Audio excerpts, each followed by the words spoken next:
Sadly, people go missing every single day on Earth. There are those that simply don't want to be found, to start a new life where nobody knows them for whatever reason. Some are unfortunately found deceased.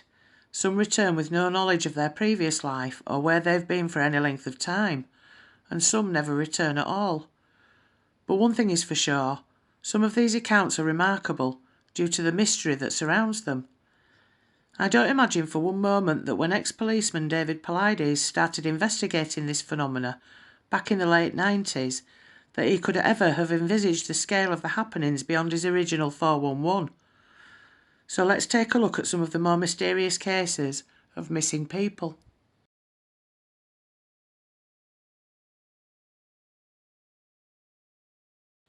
In 1952, a 2-year-old boy named Keith Parkins went missing from his home in Ritter, Oregon in the middle of winter. He'd been playing outside with his jacket on, but he was far from equipped to spend the night outside alone. His family and a local search party looked for him immediately. They could follow his tiny footsteps up to a point before they completely stopped. There were no other animal or adult tracks nearby. 19 hours later they found Keith. He was about 15 miles away. He'd taken his jacket off and was laying face down in the snow on a frozen pond. Keith was alive. When they asked him why he'd run away and how he survived, he said he didn't remember.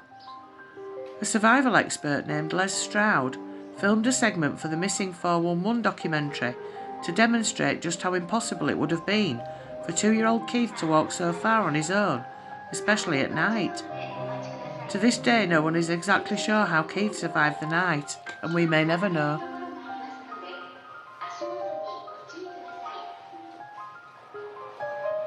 It was Father's Day weekend in 1969. 6-year-old Dennis Martin was at Smoky Mountains National Park with his brother, father and grandfather. They camped out for the night, and the next day a man approached Mr. Martin asking if his sons wanted to play with his kids, seeing as they were about the same age. Dennis's father agreed, and the children started a big game of hide and seek. Dennis's father kept his eyes on his son from a distance. Dennis hid behind a tree, and when the other kids jumped out to reveal themselves, Dennis didn't. His father got up and ran over to where he'd last seen his son, and he was gone. The Appalachian Trail was nearby, so he ran at full speed for 2 miles, yelling and calling for Dennis, but he couldn't find his son. They called park rangers and spent all night looking for him. The search for Dennis Martin became massive. The FBI, Green Berets, park rangers and local volunteers searched for 6 weeks. The only thing they found belonging to Dennis was 1 shoe and 1 sock. They never found a body. Paulides conducted interviews and dug through files with testimonies.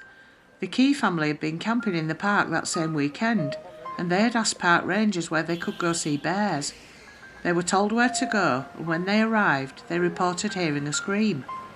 The child pointed at the top of the hill, saying that he saw a bear.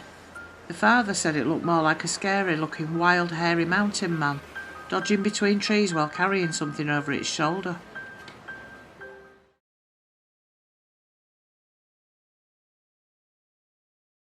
In February 1977, a 24-year-old man named Stephen Kubacki was cross-country skiing through the snow near Lake Michigan.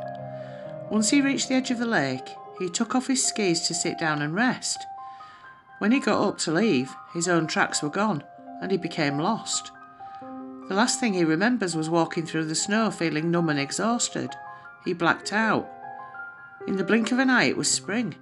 He was lying in a grassy field in the middle of a forest, wearing clothes that weren't his. Sitting next to him was a stranger's backpack, containing running shoes and glasses that did not belong to him either. He hiked to the nearest town and asked a local resident where he was. They told him he was in Pittsfield, Massachusetts, 700 miles away from where he'd been skiing. His aunt and father lived in Pittsfield, so he knocked on his aunt's door. His family was in shock, hugging him and asking him where he'd been. Kubacki had been missing for 14 months. When Kubacki had first gone missing, the search team found his poles and skis at the edge of the lake. There was only one set of his footprints leading towards the water, but none walking away. They could only assume that he'd drowned himself in the freezing lake. He'd been missing for so long everyone assumed he must be dead. The official explanation is that he had amnesia and that he was wandering in a fugue state. But even doctors are baffled by this case. It's incredibly rare for someone to lose their memory of such a large chunk of time, and it still leaves so many unanswered questions. His story was included in a psychology case study in a book about amnesia, but even experts have been unable to figure out what exactly happened. Kubacki had already earned a degree in linguistics before he went missing, but he was so fascinated by his own case that he went on to earn his PhD in psychology. He wanted answers about his own disappearance, and yet he still couldn't find them. Solving the mystery of his missing year became an obsession, and he went on to publish a book called Metamathematical Foundations of Existence. In it he writes about the possibility of alternate universes.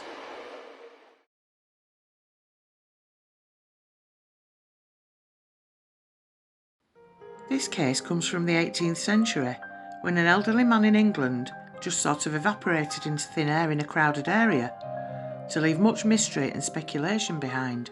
The first time the man known as Owen Parfitt disappeared was in his youth. Born in the late 17th century and raised in the small English town of Shepton Mallet, Owen grew up learning to sew and serving as an apprentice to his father, who was a tailor. He was apparently very skilled at it, shaping up to be a fine tailor, but then one day Owen Parfitt, who at the time had a promising future ahead of him, simply vanished without a trace from his home. The whole town looked for the young man, but he was nowhere to be seen, and there had been no note left behind to tell where he had gone. Rumours at the time were that he had enlisted in the king's service to go off on adventures to faraway lands, as there were some who claimed he had never been happy in a routine life of being a tailor and had yearned for something more. When asked where he'd been for all of those years, Owen had quite a story to tell. He claimed that just as everyone had originally suspected, he had gone off on an adventure to see the world, seeing far-off colonies, battling pirates and fighting in wars. Whether these were tall tales or not, he held people captivated by his stories of high adventure in faraway lands. When asked why he'd returned, he explained that he was too old to do such things anymore, and that he hoped now to lead a quiet, settled life, and finally become the tailor his dead father has always wanted him to be. For a few years, Owen pursued his life as a tailor, living with his sister and living a peaceful, content life, but his physical health began to deteriorate rapidly. His body became riddled with rheumatism, which got worse year by year, until he could only hobble about on a cane, and it finally got to the point where he could barely walk at all. His sister cared for him as much as she could, but she was even older than he was, and had trouble taking care of him. She decided to enlist the help of a young woman who lived next door, by the name of Susanna Snook, to help her care for her brother and take away some of her burden. Most of the time they had to carry the practically bedridden Owen from place to place, as although he was still mentally sharp, his legs just didn't work anymore. One of Owen's favourite things to do was sit in his chair outside on the front porch, in the late afternoon watching the sunset and the world go by, talking to passers-by and going on about his glory days to anyone who would listen. Every day, if the weather was good, Susanna and Mary would carry Owen out to his usual chair, leave him there, and then bring him back in when the sun dipped beyond the horizon. It was all completely routine for them, so when they put him out there one afternoon in 1768, there was no reason to think it would be any different. But Owen was about to pull his second vanishing in his life, and this time it would be very mysterious indeed. On this afternoon, Owen sat out there as usual, wrapped up in a blanket and wearing a thick coat because it was cold that day. And after he'd been placed outside, Susanna went back to her cottage a short way away, and Mary went about her house chores. They would both occasionally look out to the porch to see him sitting out there contentedly, sometimes talking to people passing by, but usually staring out into the distance, daydreaming, perhaps reliving his life of adventure in his mind. As sunset approached, a storm began rolling in, with black clouds blotting out the sun and thunder rumbling in the distance. Mary decided it was time to take Owen inside, but when she went out to get him, she was surprised to see that Owen's chair was empty, with only the coat remaining where Owen had been sitting just moments before. Since he was unable to walk on his own, she at first thought that perhaps a neighbour had moved him inside for her, as was sometimes the case. but the old man was nowhere to be found, and the neighbours denied having moved him, insisting that they'd seen him sitting there all day. Susanna also confirmed that she'd not once seen him leave his chair. 2 farm workers who had been at work right across the road all day also had not seen Owen go anywhere, nor had they heard or seen anything out of the ordinary at all. Owen's house was not in a particularly rural area, and was actually on a turnpike road not far from the town centre. In fact, there were many witnesses about on that day, yet no one had seen anything unusual or know where he had gone off to. Owen's sister and her neighbours and other townsfolk searched the entire area, but Owen was nowhere to be found, and their frantic calls to him were answered with silence. It was all quite baffling that he could have got so far so soon, or anywhere at all for that matter, considering his physical state. In front of so many people in a busy area with plenty of people passing by, and with the inability to walk.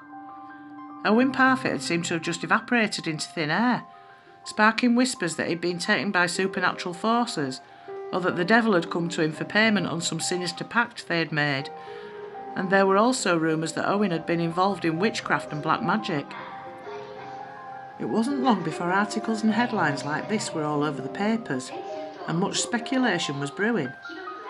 Besides the sensational supernatural explanations, another idea was that he'd been kidnapped, or even murdered. But how can anyone manage to pull that off in broad daylight and with so many witnesses around without anyone noticing?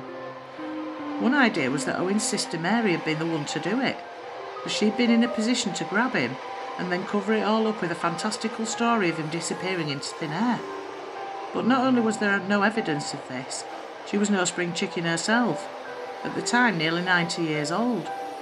Also, there did not seem to be any reason for why anyone would want this elderly crippled man dead, especially his own sister, who by all accounts had a loving relationship with her brother. He had no money, no enemies that anyone knew of, so could it have been someone from his mysterious past coming after him for some wrong he'd done? Who knows? Yet another theory was that Owen had been lying all along, and that he was actually able to walk. There was even a witness who said that they'd seen him fleeing the area shortly after his vanishing. But why would he fake being a crippled, bedridden old man for years on end? What would he have had to gain from this?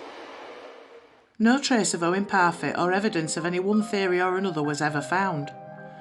In 1813 there was a bit of excitement when a man who lived about 150 yards from the Parfitts' cottage was gardening and accidentally dug up a human skeleton. At the time it was thought these were the remains of Owen Parfitt and that the mystery had finally been solved, but on official examination of the skeleton it proved that it was actually that of a woman, creating yet another mystery, as no one could figure out who she could possibly be or how she had ended up in that garden. In the meantime, the story of Owen Parfitt's strange vanishing became almost legendary, even influencing the work of the Sherlock Holmes author Sir Arthur Conan Doyle, who said of it, "It forms one of the most piquant mysteries which ever came before the British public." In the end, no one really knows what happened to Owen Parfitt, or how he could have so completely vanished under these circumstances. What happened to him? Can all this be explained somehow? Or is it firmly in the realm of the strange?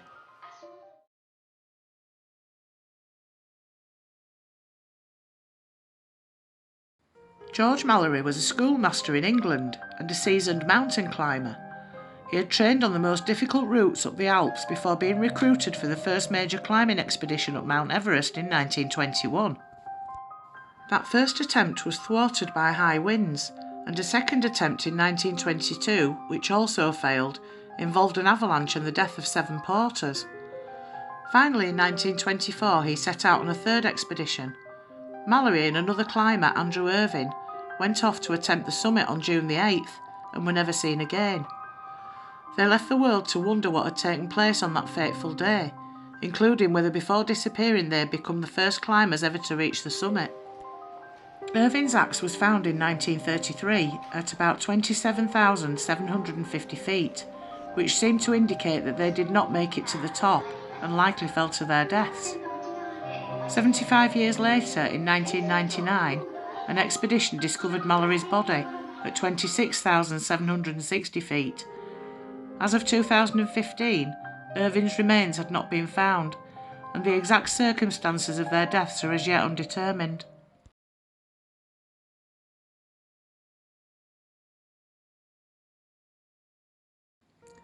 Frederick Valentish was an Australian pilot who disappeared while on a 125 nautical mile training flight. He was piloting a Cessna 182L light aircraft over Bass Strait on the evening of the 21st of October 1978. Valentish, 20 years old at the time of his disappearance, had around 150 hours total flying time. He held a Class 4 instrument rating, which authorised him to fly at night, but only in visual meteorological conditions. He was a member of the Royal Australian Air Force Air Training Corps and was determined to have a career in aviation. He was studying part-time to become a commercial pilot, but had a poor achievement record, having twice failed all 5 commercial licence subjects, and as recently as the month before had failed another 3. He'd been involved in flying incidents, for example flying into a controlled zone in Sydney, for which he had received a warning, and twice deliberately flying into a cloud, for which prosecution was being considered. According to his father Guido, Valentish was an ardent believer in UFOs and had been worried about being attacked by them. The destination of Valentish's final flight was King Island, but his motivation for the flight is unknown.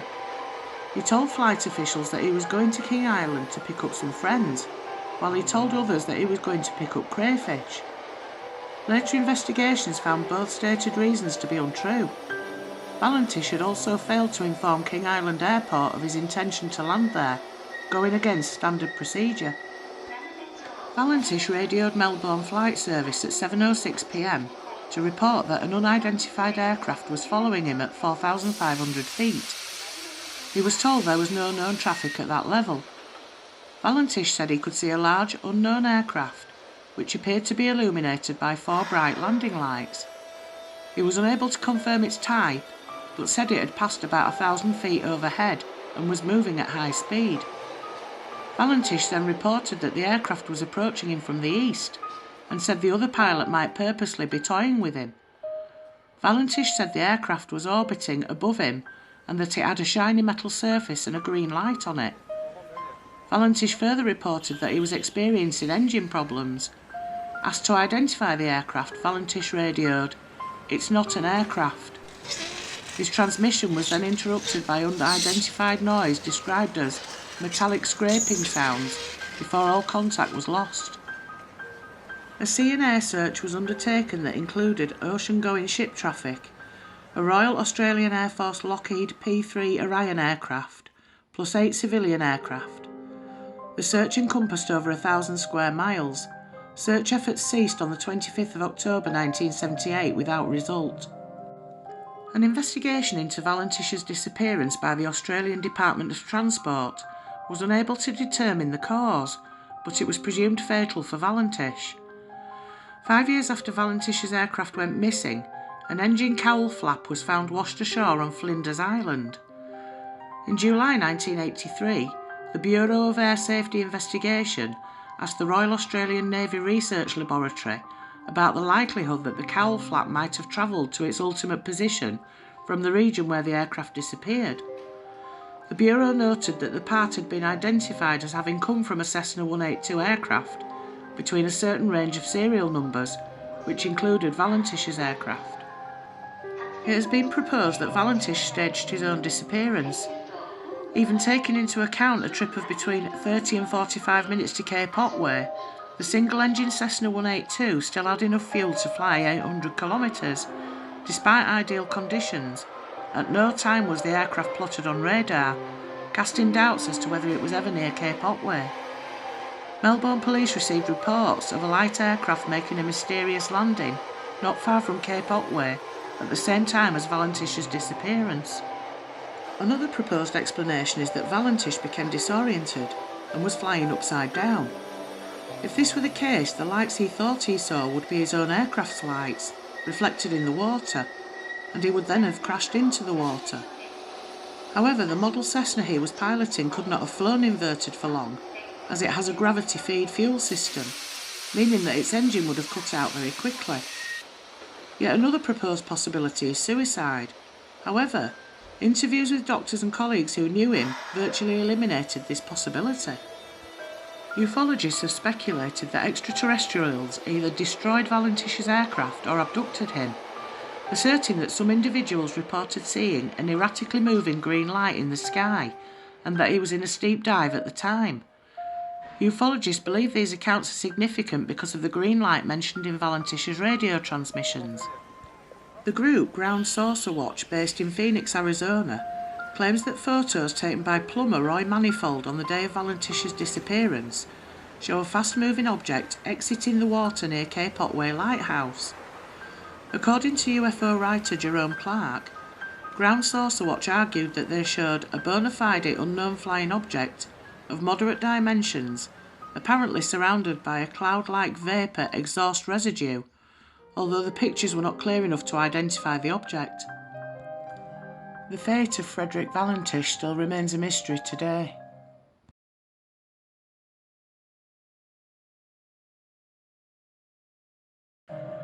Jared Atadero was a 3-year-old American boy who went missing on October 2nd, 1999, while hiking with a Christian social group on Big South Trail, a part of the Arapahoe and Roosevelt National Forest in Colorado. Jared was the 3-year-old son of Alan Atadero and Stacey McKissick and had an older sister, then 6-year-old Jocelyn. Alan was a divorcee raising both children, and he'd recently joined the Christian Singles Network group, a local religious club. The club was known to have aided Alan in daily life as a single father, and the Atadero family became heavily entwined with group activities among the club. Alan himself, a physical education teacher at a local junior school, found comfort in the religious devotion. In October of 1999, Alan was staying with his 2 children in the Poudre River Resort, a commercial hotel owned by Alan and his twin brother Arlen. Jared and Jocelyn were anxious to go on an excursion to the nearby State Fish Hatchery with members of the Christian Singles Network group, something that Alan had initially been reluctant about, but when the group said they would only be going to the hatchery, he consented, trusting the group to keep their word. At some point during the hatchery trip, the 11 members of the group, plus Jocelyn and Jared, decided to take an early afternoon hike up the Big South Trail, 15 miles west of the resort. It is unclear why this decision was made, although Alan noted that the beautiful weather may have been a factor, stating it was one of those gorgeous fall bluebird days in the mountains of Colorado. Reports vary widely on the exact events that occurred on the trail leading up to Jared's disappearance. It is generally declared that the group split into faster and slower paced groups on the trail, and that Jared ran ahead of the group he was with. The boy reportedly stopped to chat with 2 fishermen, who told investigators that they didn't think much about Jared being alone, since they had seen the Christian Singles Network group about 50 to 80 feet down the trail, unaware that Jared was not related to any of them. The last fisherman saw of Jared, he was walking rapidly up the trail near adjacent campsites. The members of the Christian Singles Network group, as well as Jocelyn, heard a loud scream not long after this. According to Jocelyn, the scream had little context, as it sounded both like somebody getting attacked or somebody playing with someone, a playful scream like someone was going up to tag Jared. The group members searched for Jared for roughly an hour, then returned to the resort to inform Alan about the disappearance. Alan broke down mentally, getting into his vehicle while beating his own chest and screaming repeatedly, "They lost my baby, they lost my baby." The resort manager called the Larimer County Sheriff's Office and a search and rescue team was deployed, some of whom comforted Jocelyn and allowed her to pet one of the search dogs named Apache. Bill Nelson, now a recently retired undersheriff with the Larimer County Sheriff's Office, was in charge of the search for Jared. "Absolutely, I thought we would find him," he said. "Yes, it was a young child, but my thought was we should be able to get in there with our people and do what we do and what we've done hundreds of times, find the person. It might take a few hours to find the child crying or hiding someplace nearby, but we will be done before midnight." Nelson went to his vehicle for a quick nap just before midnight and told his staff to wake him if they found the boy. When he awoke the next morning in the front seat of his pickup truck, he became concerned, realising that Jared still had not been located. Searchers combed riverbanks and up steep slopes. Dive teams peered into small pools left in the narrow, slow-moving river.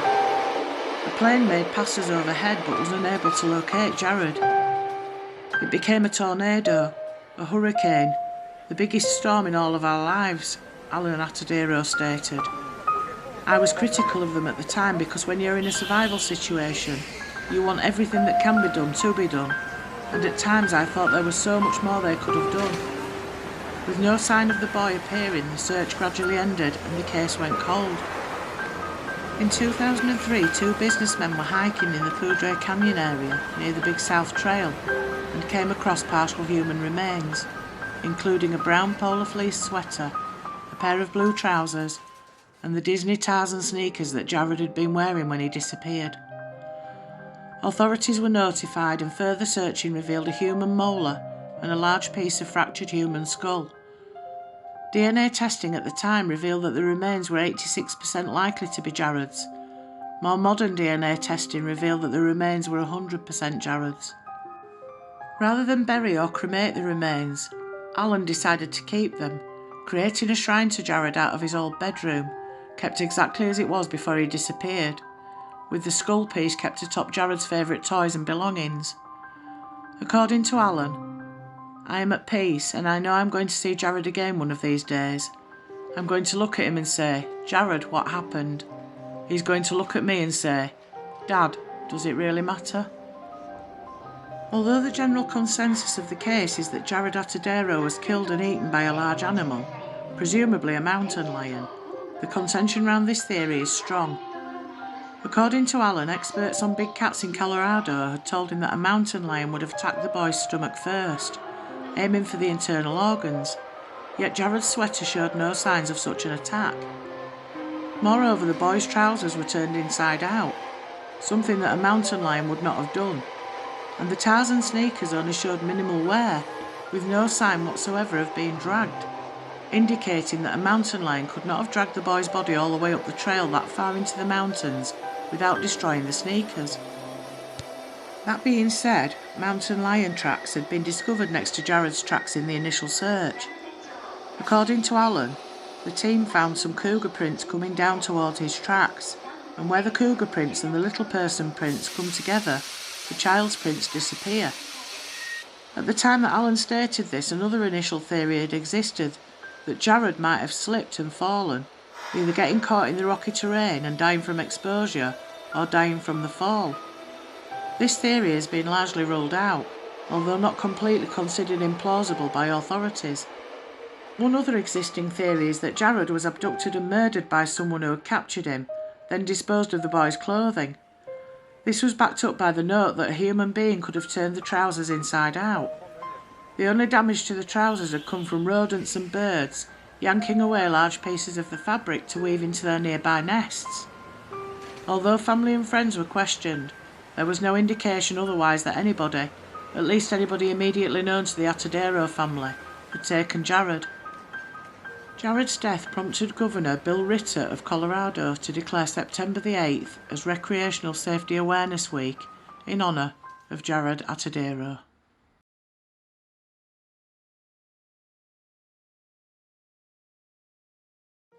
On February the 11th, 1979, 5 local men took the day off to go on a fishing trip in their 17-foot Boston whaler, the Sarah Joe, from the town of Hana, located on the southeast shore of the Hawaiian island of Maui. The men on the trip were 38-year-old Benjamin Kalama, 27-year-old Ralph Malaikini, 27-year-old Scott Mormon, 26-year-old Patrick Wozner, and 31-year-old Peter Hanchett.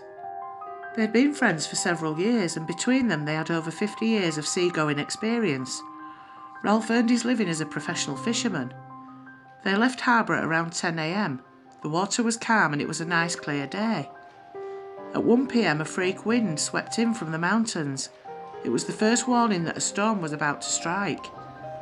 The changing of the wind direction concerned Peter's father, John Hanchett Sr. He and several others went to the shoreline to try and spot the boat and wave the fishermen in. However, they were unable to see the Sarah Joe. Within hours, the storm arrived in the area. Strong winds and crashing waves came with it. John went out into the middle of the storm to search for the boat. After several hours, he went back to shore without finding any traces of them. The next day, John returned to continue searching for the Sarah Joe. He was joined by marine biologist John Norton. Again, they came up empty. On the third day, Captain Jim Cushman of the Coast Guard continued the search for the Sarah Joe by helicopter and ship. The search expanded as the days passed. However, the searchers faced one major hurdle. The boat was the same colour as the water that they were searching. 5 days later, the search was officially suspended. A total of 73,000 miles had been searched. No trace of the Sarah Joe or the 5 men was found. During the following weeks, residents of Hannah combed the nearby beaches looking for wreckage of the Sarah Joe. Finally, they gave up the search. However, they never gave up hope. To commemorate the 10th anniversary of the boat's disappearance, the family and friends of the missing sailors gathered on the pier where the 5 men departed. As time passed, it seemed as if memories were all that were left of the missing men and the Sarah Joe. On September the 9th, 1988, the case of the Sarah Joe took a bizarre turn. On that day, John Norton was on a wildlife expedition in the Marshall Islands, 2,000 miles west of Maui. While near a deserted atoll called Taongi, he spotted a small boat that had washed ashore. Norton and his crew landed on the atoll to examine the wreckage. They could see some of the registration numbers on the side of the boat, which indicated that it had been registered in the Hawaiian Islands. Approximately 60 yards from the wreckage, Norton's crew discovered a makeshift grave. It included a pile of coral rocks and a crudely made wooden cross. They also discovered a human jawbone protruding out of the pile of rocks. At the time, they were not certain if the gravesite was connected to the wrecked boat. The men found no evidence that the island was inhabited. Norton recorded the registration numbers on the boat and left the site undisturbed.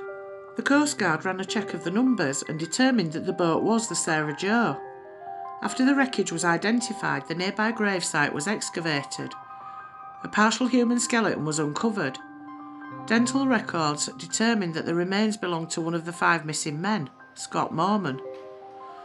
Another strange clue surfaced when unusual pieces of paper were discovered in the grave. These papers had been buried deliberately. The papers were in an unbound stack, 3/4 of an inch by 3/4 of an inch, alternated by slips of tinfoil material between the pages. The Coast Guard has not been able to determine who placed the paper there or what purpose it served. Experts agree that the Sarah Joe could have drifted the 2,000 miles to the Marshall Islands. The voyage would have taken about 3 months. However, according to the brother of one of the missing men, a US government survey of Taongi in 1985 found no trace of the Sarah Joe. If this is true, then where was the Sarah Joe between its 1979 disappearance and the 1985 survey? Foul play is not suspected in their disappearances. The cryptic papers found with Scott's remains may be part of a Chinese burial ritual, representing money and fortune in the next life. Known as joss paper, hell money or ghost money, gold and silver foils such as the ones inside the papers also represent money or good fortune for the dead to bring with them into the next life. Many questions haunt the case of the Sarah Joe. The family and friends of the missing men hope that one day they'll learn what really happened to their loved ones. And that concludes this week's video. Thank you all for tuning in on this Sunday afternoon. I really appreciate it. Take care until next week, and I shall see you then. And stay spooky.